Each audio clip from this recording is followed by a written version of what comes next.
Good morning students, that's a 9th class learning video. हम लोग chapter 4 complete करने वाले हैं, ग्राफ वाला।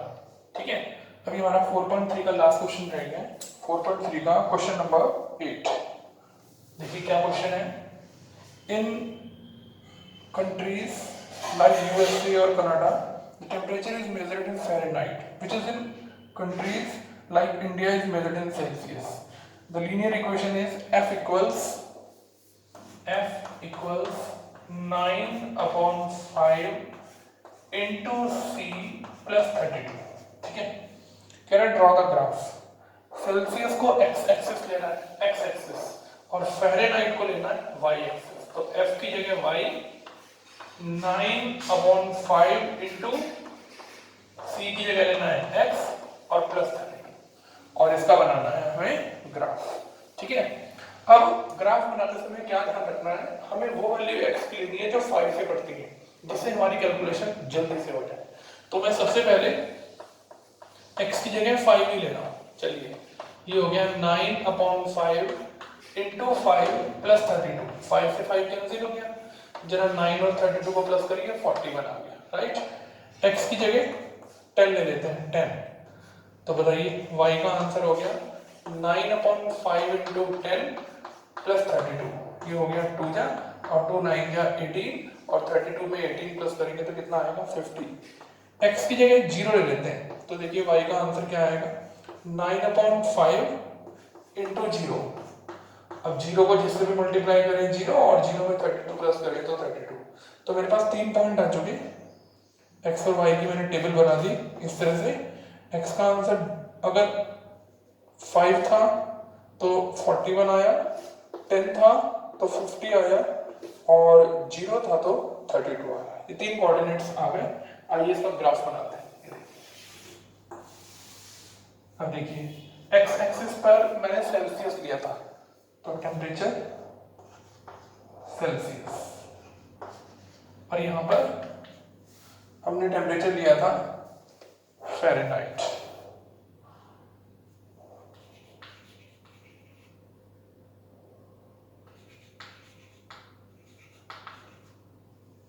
ठीक है, एस।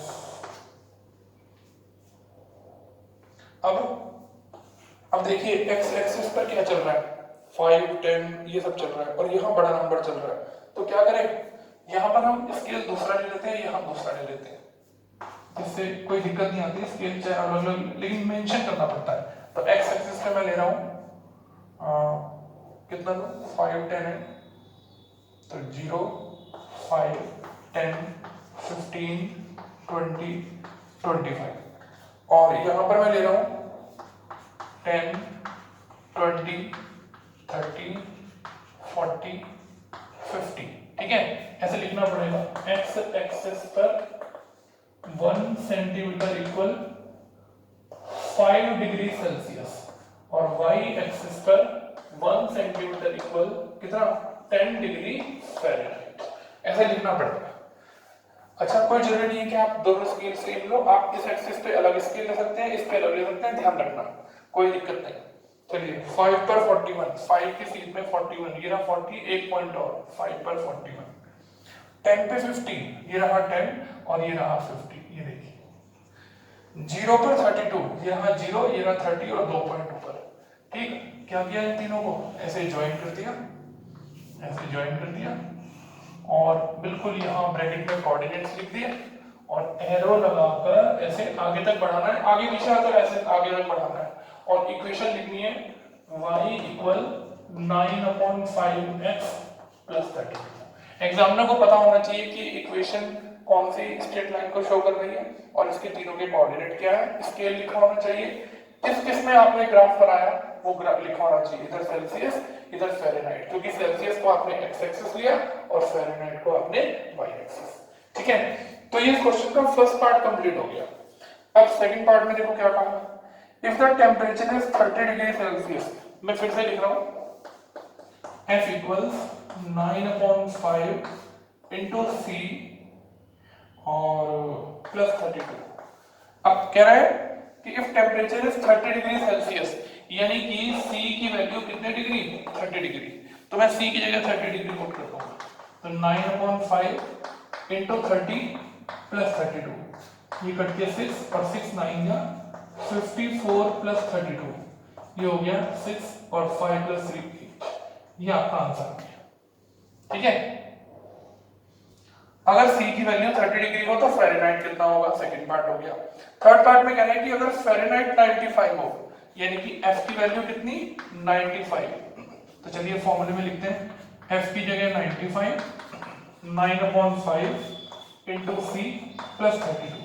ठीक, जल्दबाजी में बच्चे क्या करते हैं 5 से क्रॉस मल्टीप्लाई कर देते हैं, क्रॉस मल्टीप्लाई नहीं करनी है, ऐसे इस 32 को पहले इस साइड लाकर माइनस करना है, ये देखिए ऐसे माइनस करना है। तो 5 में से 2 गया, 5 में से 2 माइनस किया 3 और 9 में से 3 गया 6 और 9/5 इंटू सी।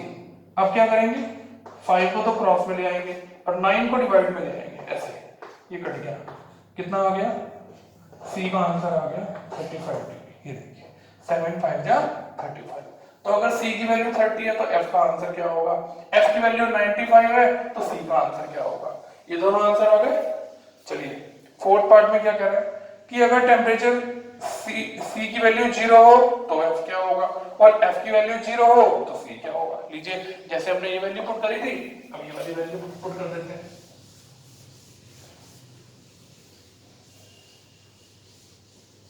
ये देखिए क्या करें, इसमें सबसे पहले c की जगह 0 पुट करते हैं। चलिए f का आंसर 9/5 इंटू 0 प्लस 32, तो बताओ भाई 0 की इससे मल्टीप्लाई प्लस 32, तो 32 आंसर आ गया। और कह रहा है अगर f की जगह 0 पुट करें, चलो f की जगह 0 पुट करते हैं 9/5 इंटू सी प्लस 32, फिर क्या करेंगे 32 को इधर लेकर आएंगे 9/5 इंटू सी, क्या करेंगे 5 से क्रॉस मल्टीप्लाई करेंगे, 9 को डिवाइड में लाएंगे और c का आंसर आ गया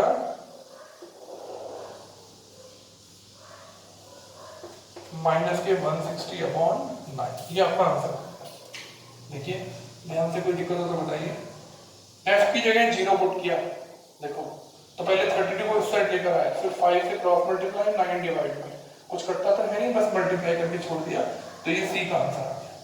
फिफ्थ पार्ट देखिए, फिफ्थ पार्ट में क्या कह रहा है कि is there any temperature which is numerically same in both Fahrenheit and Celsius. तो फ़ारेनहाइट लेट और सेल्सियस दोनों का सेम टेम्परेचर मान लेते हैं, बताइए क्या माने, दोनों के आंसर को लेट ए कर लेते हैं 8 डिग्री। वो कह रहा है कि कोई ऐसा टेम्परेचर है जिससे दोनों का आंसर सेम हो जाए, तो फ़ारेनहाइट और सेल्सियस दोनों के आंसर को क्या सेम मान लेते हैं, कुछ भी ऐसा लेटर ले लीजिए जो अभी तक आपने क्वेश्चन में यूज ना किया हो। तो चलिए फिर से क्वेश्चन को बताते हैं। f इक्वल्स 9/5 इंटू सी और प्लस 32, f की जगह भी a लिखेंगे 9/5 इंटू सी और c की जगह भी a लिखेंगे और प्लस 32। अब क्या करेंगे, इस 32 को इधर लेकर आएंगे 9/5 इंटू a, इस 5 की क्रॉस मल्टीप्लाई कर देंगे, ये देखिए और उधर क्या बच गया 9a, 5a और 160 और ये 9a, क्या हो गया ये 9a तो इधर आ गया और 160 उधर चला गया, ये बच गया माइनस का 4a और 4 से डिवाइड कर दिया, a की वैल्यू माइनस का 40 डिग्री आ गई। तो कौन से टेम्परेचर के लिए माइनस 40 डिग्री अगर दोनों जगह पुट किया जाए तो फ़ारेनहाइट और सेल्सियस दोनों का आंसर सेम हो जाएगा। ठीक है, तो हमारा आंसर आ गया माइनस के 40 डिग्री। यहाँ f की जगह 0 लिया था तो ये 32 इधर आकर माइनस का हो गया। ठीक है, ये आएगा। चलिए अब हमने इसके पांचों पार्ट्स कंप्लीट कर दिए। ठीक है, आइए 4.4 पर चलते हैं। 4.4 में 2 क्वेश्चन है और एक एग्जाम्पल है, ध्यान से समझते हैं कि दोनों के बारे में उसने क्या क्या नाम यूज किए हैं, ध्यान से समझना। चलिए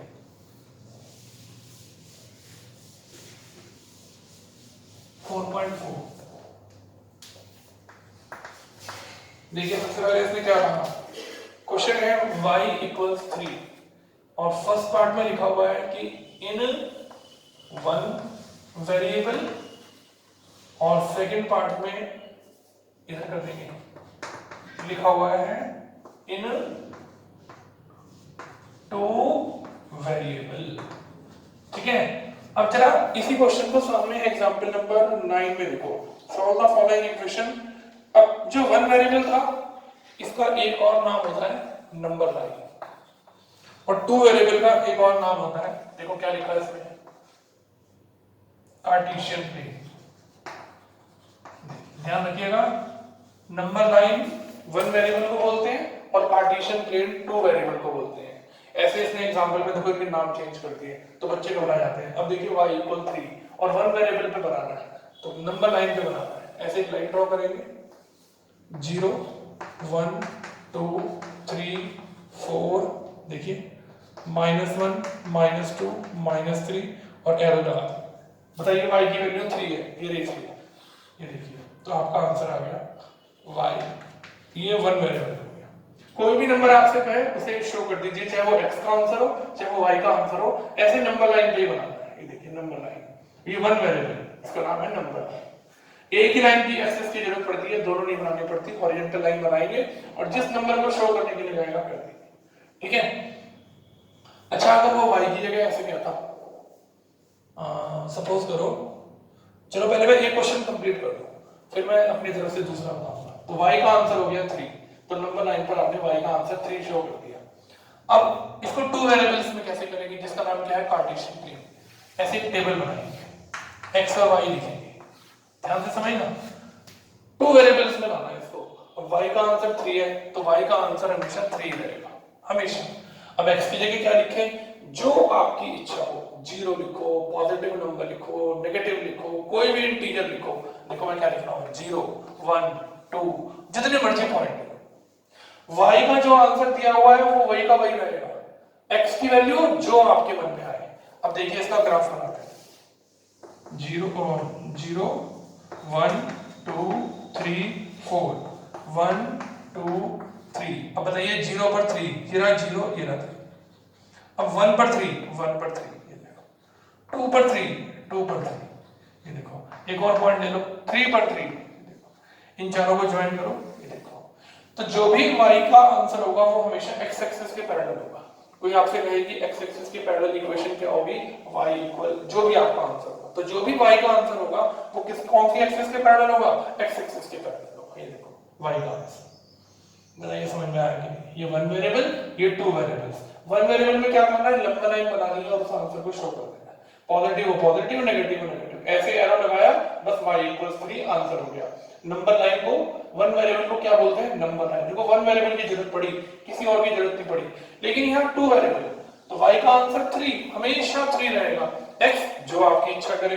अब कोऑर्डिनेट्स हो गए 0 3 1 3 2 3 3 3 4 3 5 3, चाहे ये नेगेटिव ले लो तब भी ऐसे स्ट्रेट लाइन ही आएगी, उधर की जगह इधर ऐसे प्रोड्यूस हो जाएगी, ऐसे आगे पीछे प्रोड्यूस करेंगे और इसके ऊपर क्या लिखेंगे, ऐसे लिखेंगे y इक्वल 3, और यहाँ क्या लिखेंगे 3 पर 3, यहाँ क्या लिखेंगे 2 पर 3, 1 पर 3, यहाँ क्या लिखेंगे 0 पर 3, ऐसे देखो ग्राफ बन जाएगा। बोलिए समझ में आया। ये कार्टेशियन प्लेन बोलते हैं, टू वेरिएबल, देखो दो वेरिएबल की जरूरत पड़ी x और y, और इसे बोलते हैं कार्टेशियन प्लेन, जो आपने थर्ड चैप्टर में पढ़ा था, क्वाड्रेंट्स बन गए देखिए। और ये सिंपल नंबर लाइन, एक ही वेरिएबल की जरूरत पड़ी, ठीक है। सेकंड पार्ट भी करते हैं इसका, थोड़ा और अच्छे से कंप्लीट हो जाएगा। सेकंड पार्ट भी करते हैं, ये देखिए, चलिए क्या क्वेश्चन है पढ़िए। क्वेश्चन है 2x + 9 = 0। चलिए इसको सॉल्व कर लेते हैं। 9 को उधर ले जाते हैं, बताओ भाई, उधर जाकर 9 माइनस का हो गया, x का आंसर क्या हो गया -9/2, यानी कि माइनस के 4.5। तो चलिए कितना इजी, ऐसे नंबर लाइन बनाई। अब हमें पता है कि माइनस में आंसर है, तो बस इधर की तरफ पॉजिटिव शो 1 2 किए, और ये 3 और ये 4 और ये 5। अब बताइए 4.5 माइनस का कहाँ आएगा, 4 और 5 के बीच में, तो ये जो बीच में 10 लाइनें हैं ऐसे बीच में, तो क्या आंसर हो गया x इक्वल्स माइनस का 4.5। देखो आंसर आ गया, नंबर लाइन, बस एक ही लाइन बनाई और उस पे जहां वो पॉइंट है उसको शो कर दिया। टू वेरिएबल्स में ये देखो टेबल बनाई, बताओ x का आंसर क्या है, माइनस का 4.5, हमेशा माइनस का 4.5 ही रहेगा, चाहे जितनी मर्जी वैल्यू ले लो, जितनी मर्जी। ये देखो अच्छा, अब x की वैल्यू y की वैल्यू क्या हो, देखो x का आंसर था तो x वही रहेगा, अब y जो आपकी इच्छा हो, 0 1 2 3, देखो आप पॉजिटिव चाहो पॉजिटिव ले लो, नेगेटिव चाहो नेगेटिव ले लो। अब ये देखो इसे कार्टेशियन प्लेन पर बनाते हैं। अब x की वैल्यू -1 -2 -3 -4 -5, ठीक, और y की जगह 0 1 2 3 4। चलो भाई माइनस के 4.5 पर 0, ये रहा, माइनस के 4.5 पर 1, माइनस के 4.5 पर, माइनस के 4.5 पर 2, माइनस के 4.5 पर 3। ज्वाइन किया ऐसे, खूब बड़े से ज्वाइन किया, ऐसे एरो लगाया, और इसके ऊपर इक्वेशन कौन सी लिखेंगे, ये वाली। क्या लिखेंगे, 2x + 9 = 0, और ब्रैकेट में क्या लिखेंगे, कोऑर्डिनेट्स, माइनस के 4.5 पर 3, माइनस के 4.5 पर 2, माइनस के 4.5 पर 1, और माइनस के 4.5 पर 0। देखा आपने, जब x का आंसर है तो ये y एक्सिस के पैरेलल चल रहा है, और जब पिछले क्वेश्चन में y का आंसर दे रखा था तो वो किसके पैरेलल चल रहा था, x एक्सिस के पैरेलल चल रहा था। ठीक है, इसे बोलते हैं, क्या बोलते हैं, कार्टेशियन प्लेन। इसे बोलते हैं नंबर लाइन। कार्टेशियन प्लेन का पहला नाम 2 वेरिएबल, और यहाँ पर 1 वेरिएबल, तो दोनों नाम याद रखना, कंफ्यूज मत हो जाना। अब बताइए, क्या आप अपने आप एग्जाम्पल नंबर 9 कर लेंगे, इसको सॉल्व कर लिएगा, एग्जाम्पल नंबर 9 भी ऐसे ही होगा। ठीक है, तो मैं आपको एक नई चीज बता रहा था, ये देखिए, कार्टेशियन प्लेन तो आप बना लेंगे, अगर आपको 1 वेरिएबल में कई सारे आंसर आ सकते हैं। सपोज कीजिए x का आंसर आया माइनस के 8/3। अब ये देखो, अब ये 8/3 को आप पॉइंट में चेंज करो तो डेसिमल खूब लंबा चलेगा। तो देखिए इसे कैसे करते हैं, जरा ध्यान से समझिएगा। ये देखिए, अब पॉजिटिव नंबर है ना, तो मैंने यहाँ 0, ऐसे 1, ऐसे 2, ऐसे 3, ऐसे 4, ऐसे 5 और ऐसे -1। अब बताइए 8/3 को हम क्या लिख सकते हैं, 8 को जरा 3 से डिवाइड करेंगे, 3 2 जा 6, बताओ क्या आया, 2 होल 2/3। ठीक, तो 2 होल का मतलब क्या हुआ कि आपका आंसर अब 2 और 3 के बीच में बनेगा। ये देखो 2 होल, तो 2 और 3 के बीच में बनेगा। पॉजिटिव है तो इधर चलते, नेगेटिव होता है उधर चलते। अब ये क्या लिखा हुआ है, 2/3, तो 2/3, देखिए 2 और 3 के बीच में आप इस पूरे स्पेस को ना 3 पार्ट्स में डिवाइड करोगे। देखो फर्स्ट, सेकंड, और ये तीसरा, थर्ड, खुद दिया नंबर। ये देखो क्या बताया मैंने, पहले 8 को 3 से डिवाइड किया, देखो 2 होल 2/3 आ गया। ठीक है, अब 2 होल 2/3 में 2 होल का मतलब हुआ कि आपको ये अब ये रिप्रेजेंट कहां करना है, 2 और 3 के बीच में। अब बताओ 2 और, अब नीचे क्या लिखा है, 2/3, तो इस स्पेस को आप अपने अपने हिसाब से, कोई स्केल नहीं कुछ नहीं, इसे इस इक्वल स्पेस में अंदाजे से 3 खानों में डिवाइड कर दोगे। देखो ये नहीं काउंट करना, यहां से यहां तक 1, यहां से यहां तक 2, यहां से यहां तक 3। बताइए इन तीनों में 3 के ऊपर क्या लिखा है, 2, तो 2 काउंट करो, 1 2, इसको ऐसे उठाएंगे और क्या लिखेंगे इसके ऊपर, 8/3। ये देखो, बताओ समझ में आया कि एक और करते हैं। चलिए सपोज कीजिए x का आंसर है 10/3 या 10/, चलो 10/3 ले लेते हैं। काटो से क्या आएगा, 3 होल 1/3। ये देखो 3 होल 1/3, तो अब इसको मिटा दो, ये तो आ गया होगा समझ में। ये देखो, अब 3 होल 1/3 का मतलब हुआ 3 होल, तो ये काम आंसर 3 और 4 के बीच में बनेगा। पॉजिटिव है तो इधर बनेगा, नेगेटिव होता तो पीछे बनाते। अब 3 होल के बाद क्या लिखा है, 1/3, तो इस जगह को 3 पार्ट्स में डिवाइड कर दो, 1 2 और ये तीसरा है। अब बताओ ऊपर क्या लिखा है, 1, तो सबसे पहले 1 काउंट करो, ये इसके ऊपर आंसर आ गया 10/3। ये देखिए, बताइए कुछ समझ में आया कि नहीं। ठीक, और कर लेते हैं, कोई बात नहीं। ये देखो ये करते हैं, y का आंसर सपोज करो 25/8। ऐसे आप सोच रहे हैं कि मैं हर बार 3 ले रहा हूं, ऐसा नहीं है, जो आपकी इच्छा करे वो ले लीजिए। इसको डिवाइड करिए, 8 3 जा 24, और ये बचेगा 1/8। ये देखिए, देखना ये तो बचेगा, जब 8 को 25 को 8 से डिवाइड करेंगे, 8 3 जा 24, 1/8। अब बताइए क्या आ रहा है, 3 होल, तो आंसर 3 और 4 के बीच में बनेगा। चलिए इसे मैं मिटा देता हूं। आप 2-2 सेंटीमीटर भी बीच में डिस्टेंस ले सकते हैं, आपकी मर्जी है। 3, ये 4, ये 5 और 3 होल आया तो आंसर 3 और 4 के बीच में बनेगा, रिप्रेजेंट होगा। अब बताओ नीचे क्या लिखा हुआ है 8, तो इस जगह को आप इक्वल पार्ट्स में अपने अंदाजे से 8 पार्ट में डिवाइड कर दीजिए। 8 1 2 3 4 5 6 7 और ये जो दूसरी लाइन है 8। अगर कोई 8 पार्ट में डिवाइड हो गया, ये नहीं काउंट करना, यहां से अगला 1 2 ऐसे 8 पार्ट। अब बताइए 8 के ऊपर क्या लिख रहा है 1, तो इन 8 पार्ट में सबसे पहला नंबर ये है, ये। तो बताइए x का आंसर हो गया, सॉरी y का आंसर हो गया 25/8। बताइए समझ में आया कि नहीं? अब आगे नंबर लाइन समझ में। तो इस तरह से बनाते हैं, पॉजिटिव हो तो उधर बना देंगे, माइनस का साइन हो तो पीछे चले गए, बस। जिसके बीच में बनेगा उन दोनों के बीच में नंबर, जो ही नंबर होगा उससे अगला 2 और 3 के बीच में। ये नंबर है 3 होल, तो 3 और 4 के बीच में, ठीक है, समझ में आ गया। चैप्टर 4 आपका कंप्लीट हो गया। नेक्स्ट वीडियो में हम लोग इसके कुछ एक्स्ट्रा क्वेश्चंस करेंगे जिससे चैप्टर 4 और हमारे माइंड में ओपन हो जाए। तो जितना काम आपको दिया हुआ है उसे कंप्लीट करिए, ग्राफ कंप्लीट करिए, और कोई दिक्कत हो तो बताइए। Thank you very much, have a good day.